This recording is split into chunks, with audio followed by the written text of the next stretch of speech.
দুই সেজদার মাঝখানে একটা সেজদা দিয়ে ধীরস্থির ভাবে বসা ওয়াজিব। আল্লাহুম্মা গফিরলি ওয়ারহামনি ওয়াজবুরনি ওয়াআফিনি ওয়ারযুকনি, এই 7টা জিনিস আল্লাহর কাছে চাইবেন। দুই সেজদার মাঝখানে একটা সেজদা দিয়ে ধীরস্থির ভাবে বসা ওয়াজিব। আল্লাহুম্মা গফিরলি ওয়ারহামনি ওয়াজবুরনি ওয়াআফিনি ওয়ারযুকনি, এই 7টা জিনিস আল্লাহর কাছে চাইবেন।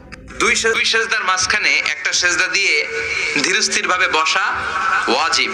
আল্লাহুম্মা গফিরলি ওয়ারহামনি ওয়াজবুরনি ওয়াআফিনি ওয়ারযুকনি, এই 7টা জিনিস আল্লাহর কাছে চাইবেন। দুই সেজদার মাঝখানে একটা সেজদা দিয়ে ধীরস্থির ভাবে বসা ওয়াজিব। আল্লাহুম্মা গফিরলি ওয়ারহামনি ওয়াজবুরনি ওয়াআফিনি ওয়ারযুকনি, এই 7টা জিনিস আল্লাহর কাছে চাইবেন। সেজদার মাঝখানে একটা সেজদা দিয়ে ধীরস্থির ভাবে বসা ওয়াজিব। আল্লাহুম্মা গফিরলি ওয়ারহামনি ওয়াজবুরনি ওয়াআফিনি ওয়ারযুকনি, এই 7টা জিনিস আল্লাহর কাছে চাইবেন। দুই সেজদার মাঝখানে